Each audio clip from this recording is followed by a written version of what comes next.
L'actualité de ce mois, c'est évidemment l'émotion renouvelée autour des martyrs de Tibérine avec le film Des hommes et des dieux. Christian Salençon et d'autres auteurs de l'Institut de théologie de Marseille publient Le Verbe s'est fait frère sur le dialogue islamo-chrétien. Dialogue qui n'est pas si simple que cela, vous le savez, et qui rencontre même de fortes oppositions. Les auteurs puisent à la meilleure source en commentant des textes du prieur de Tibérine, Christian Tchergé.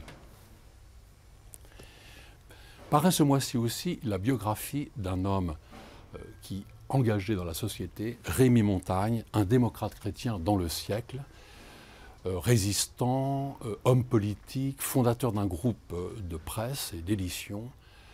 Cet homme a essayé de mettre dans sa vie en pratique la devise de l'ACJF, l'Association catholique de la jeunesse française, qu'il a présidée, tout le christianisme dans toute la vie.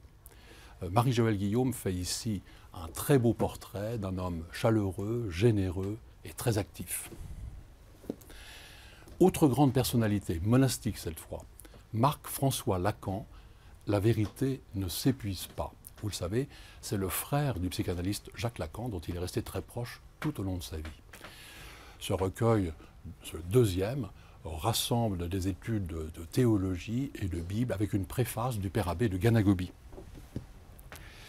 Monseigneur Guy Gaucher, vous le savez, est un des meilleurs connaisseurs en France de Sainte Thérèse de l'Enfant Jésus. Après toute une vie de travail, il publie aujourd'hui la biographie de référence sur Thérèse de Lisieux.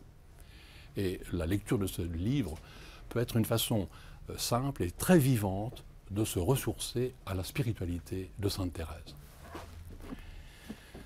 Jésuite et philosophe, Paul Valadier prend dans La part des choses le contre-pied de beaucoup en faisant le procès de l'intransigeance et en faisant l'éloge du compromis dans le domaine religieux, politique et culturel.